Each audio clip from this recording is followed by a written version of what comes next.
Here's another Google AdWords question. How does a funeral home utilize Google AdWords? For this one, instead of just, because I've been banging the drum of AdWords so much, I thought I'd go into a little bit more detail here.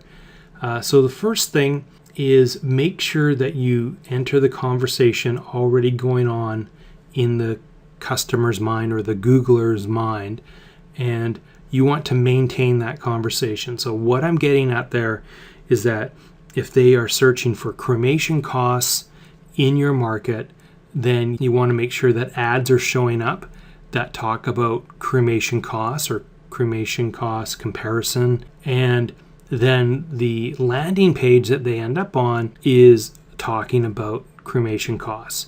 So Google calls it keeping the scent, like a dog who, a tracking dog who keeps the scent. So if the first sniff was about cremation costs, you want that to be the same all the way through. In your ads, you want to sell the click, don't just sell the call. So that's why you'll see in a lot of my ads that we're suggesting that they watch a video or download a form, and because we're just saying, hey, download this free form. So that's way easier than trying to get them to make the first call right there with 25 characters in your headline and 35 characters in the next couple lines. So what's that? That's 95. You've got 95 characters plus your URL. You're not going to win the call just from the ad and then dump them on the homepage. So you want to use things like what I call these assets.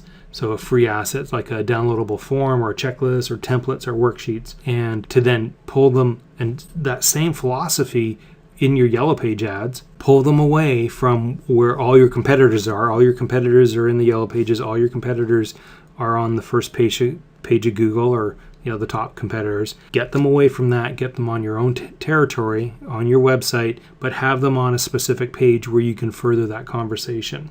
Make sure that you then track your ads with Google Analytics.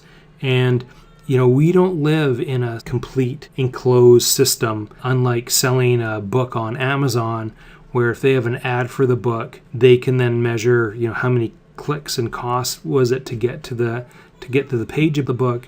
And then once you got to the book, how many people actually bought that. And that's a completely closed system. We don't have that ability, unless someone was to make the complete arrangements online. And that's not the case all the time. It's not the case 99.9% of the time. So what I like to do is to make sure that you're tracking it with Google Analytics.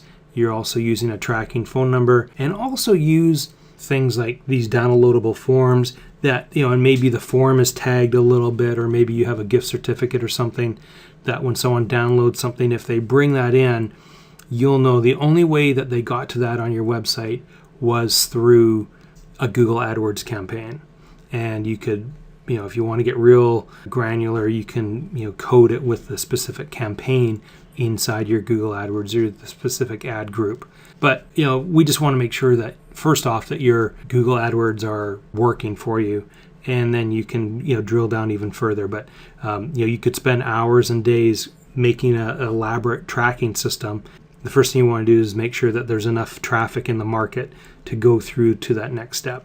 And then once you do that, absolutely keep refining it, keep tweaking it, making it better and better, and track further and further. One thing that you want to remember is negative keywords. These are the negative keywords by default I use, because I don't think that you should be paying for any clicks that include these.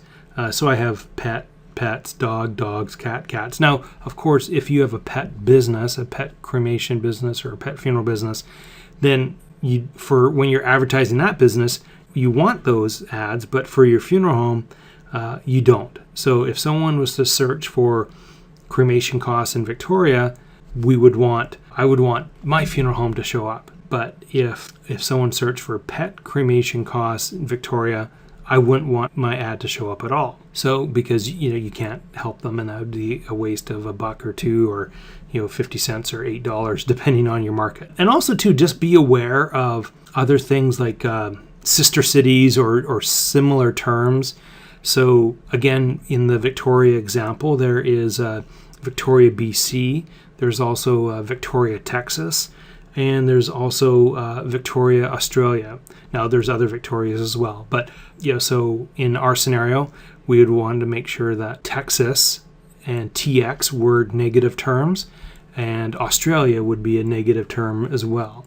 So you're probably not going to have that a lot of confusion there, but in some markets, like if you live in one of the, I don't know how many Springfields there are, that's an issue. Or Washington, is a geographical, like a city name or state throughout and used all across the U.S.